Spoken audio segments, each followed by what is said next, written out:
VIP का मतलब क्या है कि वो लोग आने वाले हैं जिनका चश्मा 12,000 का होगा, जिनका कोट 18,000 का होगा, जूते 28,000 के होंगे, जिनके सर पे कैप 5,000 का होगा। तुम उन्हें वीआईपी कहते हो। जब वो आए हमने कहा तरीका निराला होगा, अंदाज तो अच्छा होगा, लेकिन हमने ये देखा जिसे कौम ने वीआईपी कहा वो गधों की तरह चल करके आए, घोड़ों की तरह खड़े होके खाया, आधा खाते रहे आधा फेंकते रहे। खाने की इतनी बेकदरी हुई है कि खाने की बरकत चली गई। जब खाना खत्म हुआ फिर किसी ने कहा ये क्या हो गया, फिर कहते मौलवी ने फाता सही से नहीं पढ़ी थी इसलिए खाना खत्म हो गया है। मैं कहता हूँ जबान को लगाम दे, इसकी जबान की वजह से बेबरकती नहीं हुई है, तेरे तरीके की वजह से हुई है। तूने कुत्तों की तरह खिलाया है इसलिए खाना कम पड़ गया है।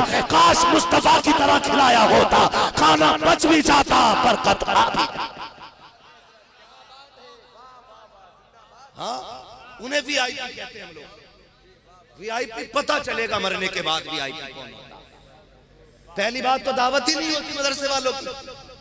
अगर शादी में दावत भी कर दे तो अच्छन भूल जाता है। 4 बजे मदरसे से फोन आता, क्या हुआ भाई खाना तैयार? अरे वो तो खाना तो सब खा गए लोग, आप नहीं आए खाने के लिए, आप नहीं आए खाने के लिए। तुझे मैं बताऊं ये कुरान वाले लोग बड़े बागैरत लोग होते हैं, बेगैरत नहीं होते। कहलवा तो दिया था सुबह, इज्जतदार लोग हैं, कहलवा दिया था और बात है, लेने आना पड़ेगा तब ये खाने जाएंगे। करे वो दिमाग से निकल गई बात, दिमाग से निकल गई ये तरीके हमारे। और फिर कहते हैं हमें कुरान प्यारा है, हम कहते हैं हमें कुरान वाले प्यारे हैं। क्या मसला है भाई? फिर उसके बाद हम कहते हैं हमें कुरान प्यारा है, कुरान वाले प्यारे। ओ भाई ये कुरान से प्यार नहीं है, ये कुरान से प्यार नहीं है।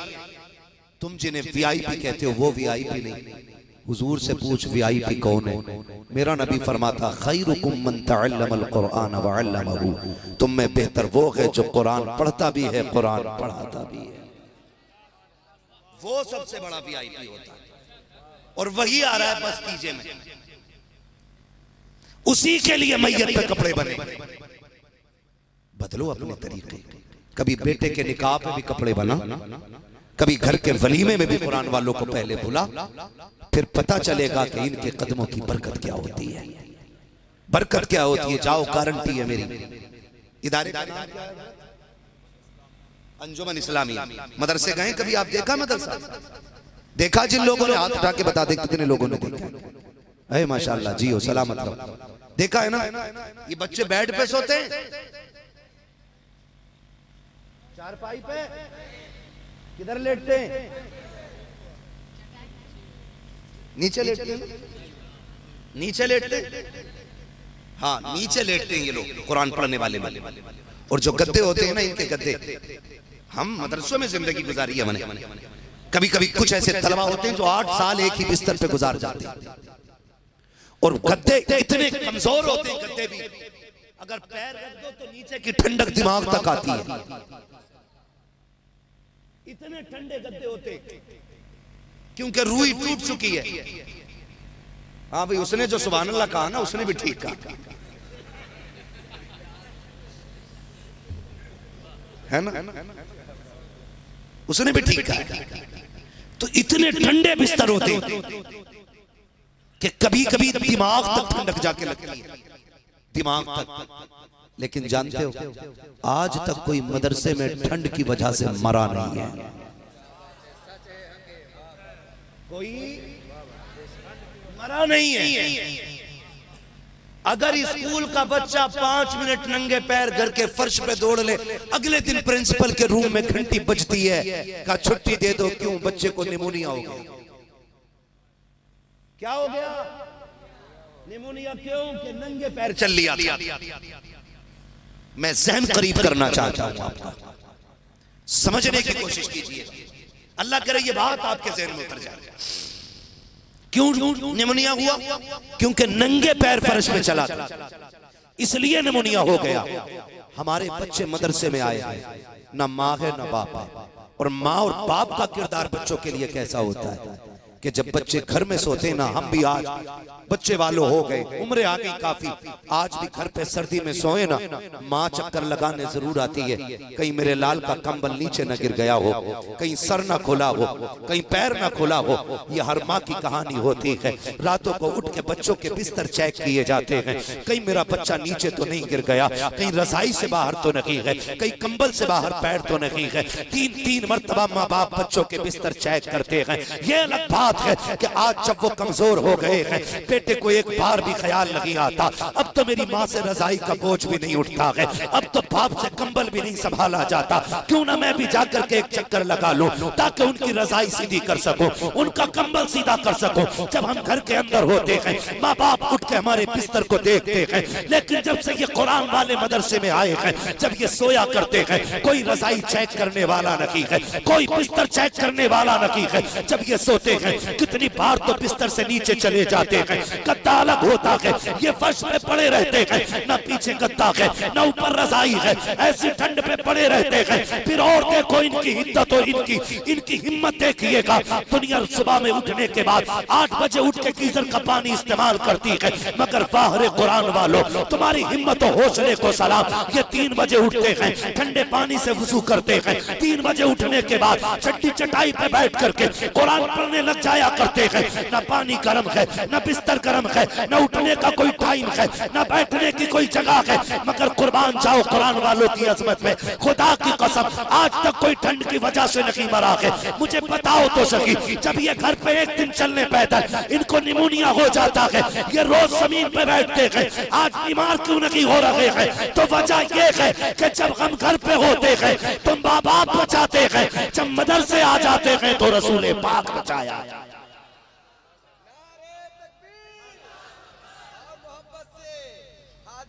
देखकर इतना हैरान क्यों हुए? अरे यार इतना ही खौफ था तो मुसलमान क्यों हुए? मोहब्बत से बोलिए नारे तकबीर, नारे रिसालत, मसलके आला हजरत, मसलके आला हजरत, नारे तकबीर, नारे रिसालत। माशाअल्लाह माशाअल्लाह। ओ भाई ये मदरसे वाले, लेकिन हमने गलती की है ना, कई बार हमने भी ना इश्तिहारों में डाला, भाई यतीमों का ख्याल रखें, भाई मदरसे में लावारिस लोग हैं इनका ख्याल रखें, इनका आप ही सहारा है। हमने तहरीरें गलत लिखी। कौन कहता है ये लावारिस है? खुदा की कसम ये वो लोग हैं जिनका काबे वाला भी वारिस है, खुद मदीने वाला भी वारिस है। मैं तो कहता हूँ, खुल के कहता हूँ, तावीज़ों का बाजार गरम है, अगर कोई देता हो तो बुरा ना मानिए भाई।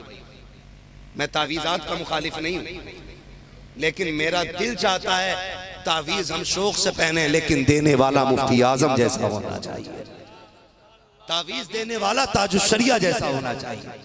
फिर तावीज़ भी लटकाएंगे गले में, लेकिन मसला ये है बरकत नहीं हो रही, तावीज़ दे दो।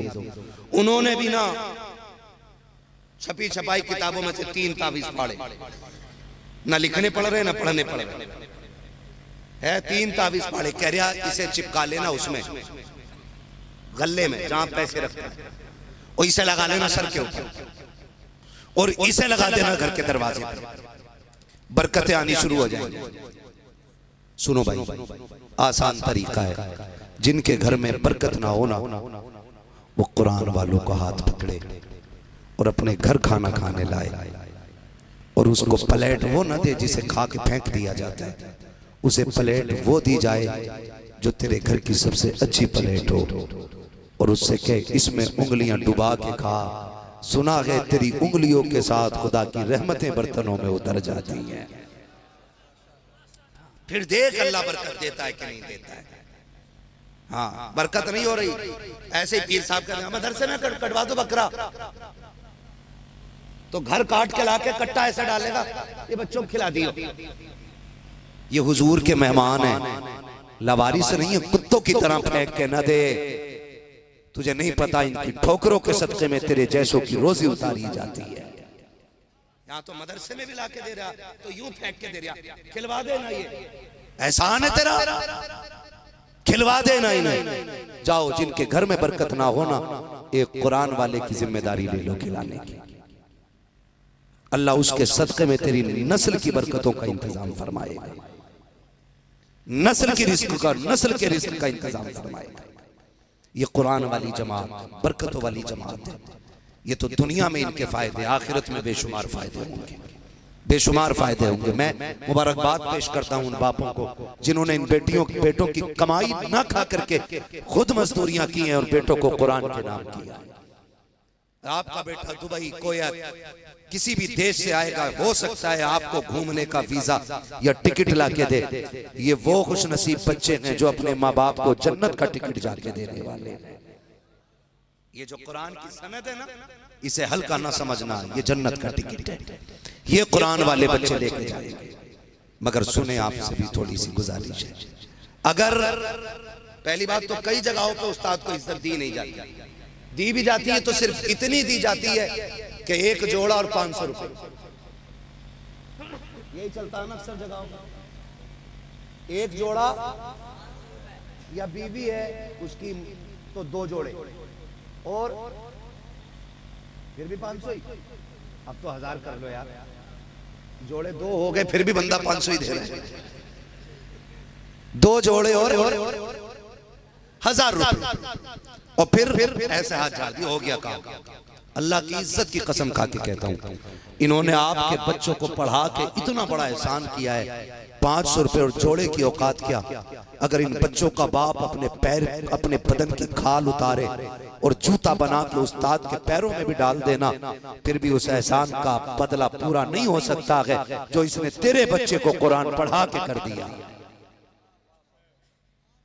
और तलबा से भी हाथ जोड़ के गुजारिश करता हूं, खुदारा ये बात याद रखिएगा, इल्म किताबों से नहीं, इल्म उस्ताद की जूतियां उठाने से आता है। एक कभी कभी गुरूर और गुमान पैदा हो जाता है, अरे ये तो मेरे कायदे का उस्ताद है, फरागत तो मेरी जामिअतुर रज़ा से हुई थी, इन्होंने तो मुझे यस्सरनल कुरान पढ़ाया, मुफ्ती तो मैं मंजर इस्लाम में बना था, इन्होंने तो सिर्फ नाजरा पढ़ाया था, कारी तो मैं फला जगह बना था, इन्होंने सिर्फ कायदा पढ़ाया था, मैंने तालीम तो बाकी दूसरे मदरसों में ली थी। ये क्या है, कभी ये न सोचना, याद रख, अगर बुनियाद कमजोर होती है ना तो इमारत मजबूत नहीं होती है। इमारत तभी मजबूत होती है जब बुनियाद जोर से बुनियाद मजबूत होती है। अगर इन्होंने बुनियाद मजबूत न रखी होती तो इमारत मजबूत नहीं होती। मुझे एक बात याद आ गई, अगर आप अल्लाह करे मुहद्दिस बने, मुफस्सिर बने, जो भी आपको अल्लाह रुतबा दे, बन जाएं शौक से, लेकिन उस्ताद की गलियों में चक्कर लगाना ना छोड़िएगा। ये बड़ी बात है, उस्ताद की गलियों में चक्कर लगाना ना छोड़िएगा, क्योंकि कई बार 10 साल की रटाई और 20 साल की किताबों की फर्क गर्दानी बंदे को वो इज्जत नहीं दे पाती जो उस्ताद की जबान से निकले हुए 2 जुमले अपने शागिर्द को बड़ा बना देते। ये सबसे बड़ी बात, ये सबसे बड़ी बात है, अपने उस्ताद का एहतराम करना।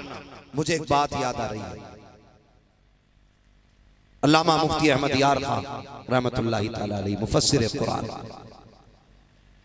इतना बड़ा अल्लामा कि जब कुरान की तफसीर लिखने का इरादा किया तो ख्याल आया क्यों ना हुजूर के शहर का सफर किया जाए।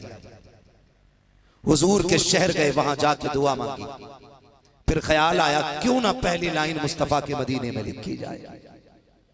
कलम खरीदने के लिए बाजार गए, जो कलम पसंद आया उसकी कीमत पूछी, महंगा था, पैसे नहीं थे उतने, लौट के आ गए, मस्जिद नबवी में बैठ करके अल्लाह अल्लाह में रात गुजार दी। जैसे फजर हुई तो जिस दुकान पे गए थे ना, उस दुकान का मालिक वही पेन लेकर के आया जिसे हजरत ने पसंद किया था।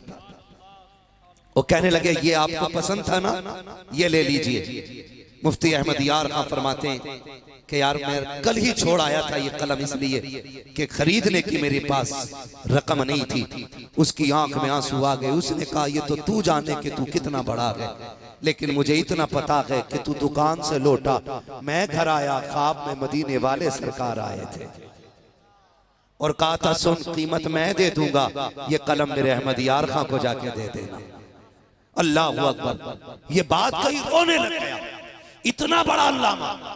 अब मैं बताने लगा हूं उस्ताद क्या होता है। खुदा करे ये बातें आपके जहन में उतर जाएं और हम अपने उस्ताद का एहतराम करने लग जाएं। जब इतनी बड़ी बात कही, जानते हो मुफ्ती अहमद यार खान नईमी रहमतुल्लाह तआला अलैह दरसगाह में बैठे। माएँ अक्सर ऐसी होती हैं, अगर माएँ दीनदार हों तो बेटे फिर वली बन जाया करते हैं। अक्सर वलियों के पीछे माओं की दुआएं शामिल होती हैं। ये याद रखिएगा। ये तो हमारी कौम को नजर लग गई है यहूदियत और नसरानियत की कि शादी हमारी होती है, तरीका उन बेगैरतों का होता है, निकाह हमारे होते हैं, बेगैरत यहूद और नसारा वाली हमारे घरों में होती है। खुदा की कसम, जिन बच्चियों को सर पे दुपट्टा रखने का तरीका नहीं आता, मैं कहता हूं उन्हें कनीज़े फातिमा ज़हरा कहलाने का हक भी कोई नहीं है। ये सीधी सी बात है। जो सर पे दुपट्टा नहीं रख सकती वो कनीज़े फातिमा ज़हरा नहीं हो सकती है। कनीज़े फातिमा ज़हरा वही कहलाएगी जो किरदार में भी खातून जन्नत के तरीके पे होगी।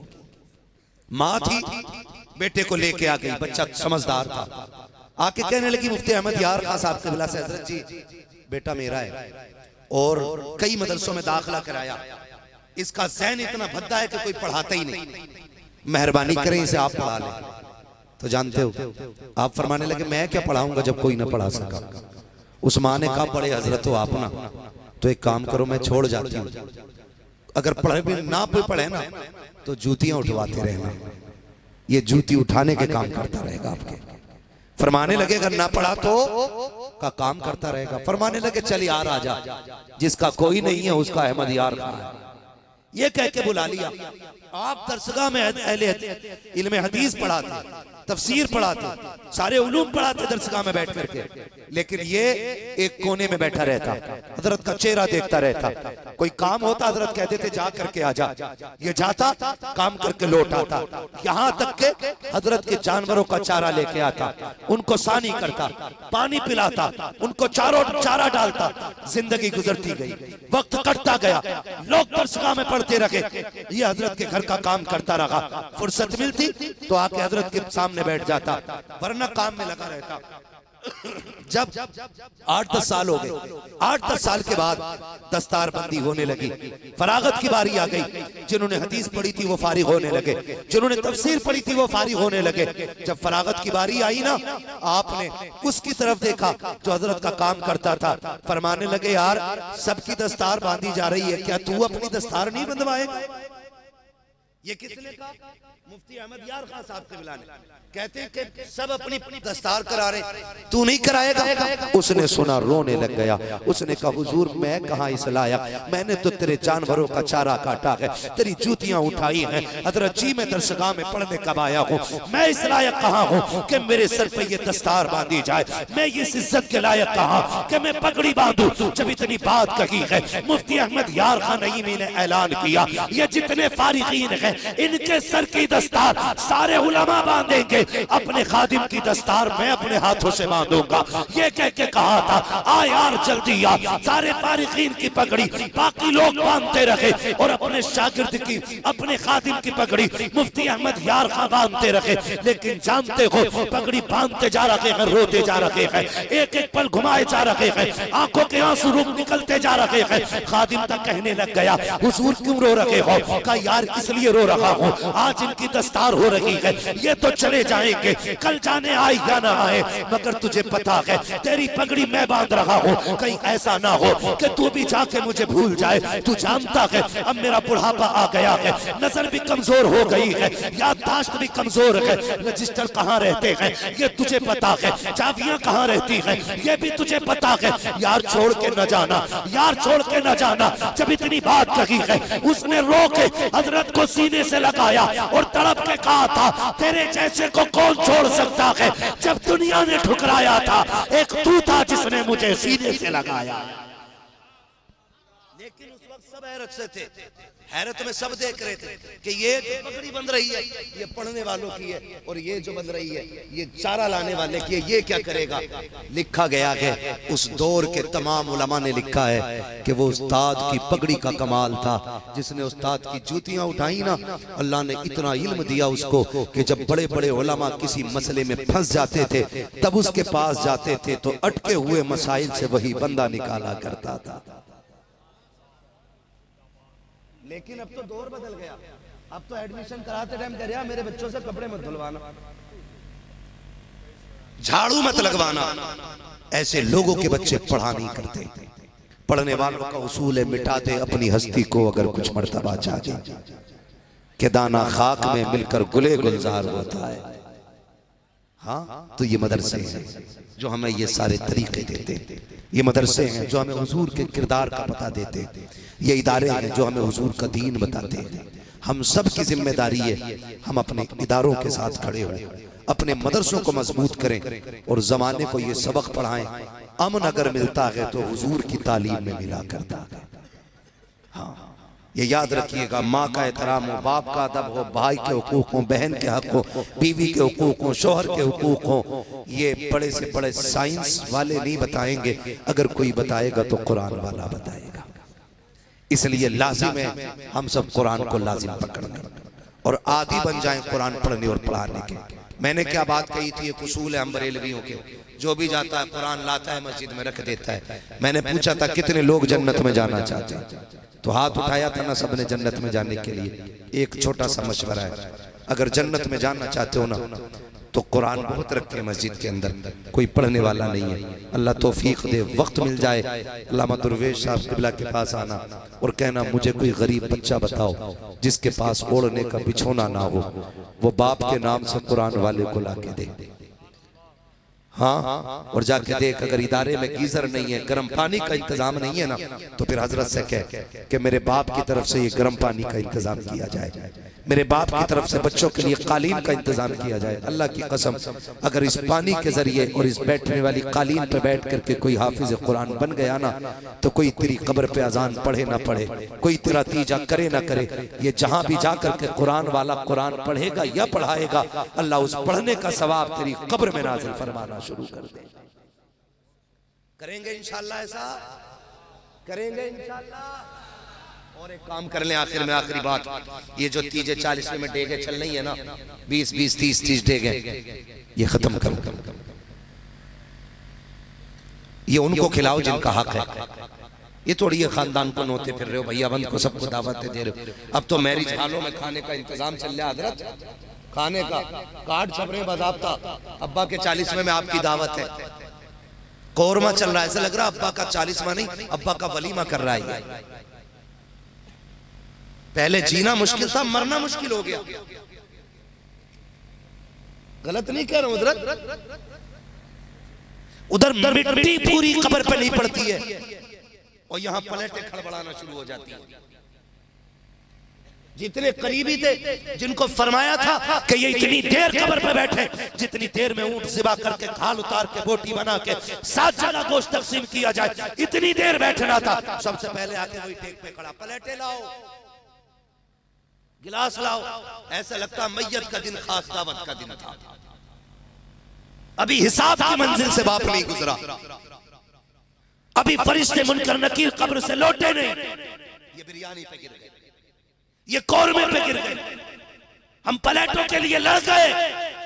खुदा तौफीक दे अपने बच्चे आलिम बना, इसलिए कि जब दुनिया 3 मुट्ठी मिट्टी डाल के लौटती है ना, तो कब्र में साथ देने वाला सिर्फ कुरान वाला बेटा होता है। ये सबसे बड़ा फायदा, ये सबसे बड़ा फायदा है। फिर कुरान वाले जब होते हैं ना, और मैं तो एक बात कहता हूं, अपने बच्चों को कुरान पढ़ाओ, कुरान पढ़ाओ और इतना पढ़ा दो, इतना पढ़ा दो कि मरते दम तक हमारे बच्चों की जबान से कुरान ना हटे। लाजिम करें अपने बच्चों को। आज मेरे ख्याल से कितने साल बाद हुई है दस्तारबंदी है? कितने साल बाद हुई है दस्तारबंदी? आज 15 साल से ऊपर हो गई। लगता है हुजूर की खास नजर हो गई है जो फिर से इस जमीन से कुरान वाले फारिग होके जा रहे हैं। एक लंबे अरसे के बाद फरागत हो रही है। लेकिन जानते हो, आपसे मैंने बात कही, अगर इंतकाल किसी का होना तो कफन लाओ जरूर, लेकिन मदरसे की जरूरियात महसूस करें। ये जो आपका पैसा इधर लगेगा ना, तो कोई गारंटी है कफन मिलेगा? बताओ, गारंटी है? हमारे यहाँ ना एक बड़ा मौलाना था, मर गया, गुमराह होके मरा। उनने ना 12 साल पहले ही अपनी कब्र की जगह खरीद ली थी। और बाज़ाब्ता तौर पे मैदान की बाउंड्री करा दी थी, यहाँ मेरा उर्स हुआ करेगा। जब मराना तो सैलाब ही सैलाब था, वहां दफन होने नहीं मिला जहां जमीन खरीदी थी उसने। गारंटी है कोई? कोई गारंटी नहीं है, मौत का भी नहीं पता है। हजरत अबू बकर सिद्दीक गुजर के जा रहे हैं, एक शख्स से कब्र खोद रहे, कब्र खोद रहे। आपने फरमाया क्या कर रहा है? बोला अपनी कब्र खोद रहा हूं। कहा क्यों? कहा इसमें कुरान पढ़ पढ़ के अपनी कब्र तैयार करूंगा, इसमें बैठ करके कुरान पढ़ूंगा ताकि मेरी कब्र तैयार हो जाए। अबू बकर सिद्दीक रज़ी अल्लाह तआला ने बड़ी प्यारी बात कही थी, कहा कब्र खोद के उसमें कुरान पढ़ के कब्र को तैयार न कर, बल्कि अपने आप को कब्र के लिए तैयार कर ले। गारंटी नहीं है कि तुझे यही मिट्टी मिले, कहीं और भी तो दफन हो सकता है, कहीं और भी तो जा सकता है। अपनी कब्र की तैयारियां करें, अपनी कब्र की तैयारियां करें, अपने बच्चों को कुरान पढ़ाएं, अपने बच्चों को दीन दें। आज हम कुरान से दूर हो गए, दीन से दूर हो गए, एक नशा चढ़ा है। हजूर आएंगे बख्शवा के चले जाएंगे। हुजूर की बात नहीं कर रहा हूं, हजूर की बात कर रहा हूं जो ऊपर वाले ठेकेदार हैं। वो आएंगे बख्शवा देंगे, वो आएंगे बख्शवा देंगे। वो यार जिस उम्र में बच्चों को पोयम याद कराई है ना, उस उम्र में बच्चों को सूरह फातिहा याद कराओ, सूरह इखलास याद कराओ, अपने बच्चों को आयतुल कुर्सी याद कराओ। और जब बीमार होने लग जाओ या जिंदा भी रहो, अपनी बीवियों से बैठा के कहो अगर इंतकाल हो जाए हमारा तो बड़े बड़े लोग आएंगे जनाजे में, बड़े बड़े डिग्रियों वाले आएंगे, बड़े बड़े ताकतों वाले आएंगे, बड़े बड़े मनसब वाले आएंगे। मेरी बीवी मेरा जनाजा उठे तो मेरे 8 साल के बच्चे को जनाजे के साथ भेजना, मेरे 6 साल के बेटे को भेज देना, इसलिए कि मैंने इसको सूरह फातिहा सिखा दी है, इसको सूरह इखलास सिखा दी है। और कहे अपने बेटे से कि जब मैं कब्र में चला जाऊं तो मेरे लिए हाथ उठा के दुआ कर। खुदा की कसम खा के कहता हूं, अगर तेरा 8 साल का बच्चा तेरी कब्र पे आकर के तुझे रहमान कह के आवाज देगा, ये तो हो सकता है पगड़ी वाले की दुआ डाल दी जाए, लेकिन ये नहीं हो सकता कि छोटे बच्चे के हाथ रख कर दिए। इसलिए अपने बच्चों को कुरान सिखाइए ताकि हमारी बख्शिश का जरिया बन जाए। आज बहुत बड़ा इनाम आंख को इस इदारे ने दिए, आपको 12 हाफिज कुरान अता किए। अब कोशिश ये कीजिएगा अमीर बनना हो तो इन पे खर्च करें, जन्नती बनना हो तो इनसे प्यार करें। ये याद रखिएगा, और मरने वालों को जन्नत में पहुंचाना हो तो फिर कुरान के नाम पर पैसा खर्च कीजिए, दीन के नाम पर पैसा लगाइए। फरमाया गया लक़द कान लकुम फ़ी रसूलिल्लाहि उस्वतुन हसना, मेरे महबूब की जिंदगी आपके लिए बेहतरीन नमूना है। हुजूर का किरदार अपनाइए। हुजूर ने पत्थर खा के कुरान ताइफ तक पहुंचाया, आज हम मुर्गे खा के कुरान खोलने तक की फुर्सत नहीं होती है। सोचे जरा किस जगह पे जा रहे हैं। अल्लाह हमें कुरान और साहिब कुरान से प्यार करने की तौफीक अता फरमाए। हमें अपने इदारों से और अपने उलमा से और अपने कुरान के पढ़ने वालों से मोहब्बत करने की खुदा तौफीक अता फरमाए। जितने लोग फारिग हुए हैं अल्लाह उनको दीन और दुनिया की भलाइयाँ अता फरमाए। बस जो हुए गलत उनको माफ़ फरमाए रब्बे कायनात। जिंदगी ने दिया साथ, फिर होगी मुलाकात, चमन रहा फूल खिलेंगे, जिंदगी रही फिर मिलेंगे। मुसाफिर हैं हम भी, मुसाफिर हो तुम भी, किसी मोड़ पर फिर मुलाकात होगी। फ़कीरान आए सदा कर चले, सदा खुश रहो ये दुआ कर चले। बस सारे लोग कलमा शरीफ पढ़ लीजिए, ला इलाहा इल्लल्लाहु मुहम्मदुर रसूलुल्लाह अस्तगफिरुल्लाह रब्बी मिन कुल्लि ज़ंबिन व अतूबु इलैहि व मा अलैना इल्लल बलाग। अस्सलामु अलैकुम व रहमतुल्लाहि व बरकातुहू।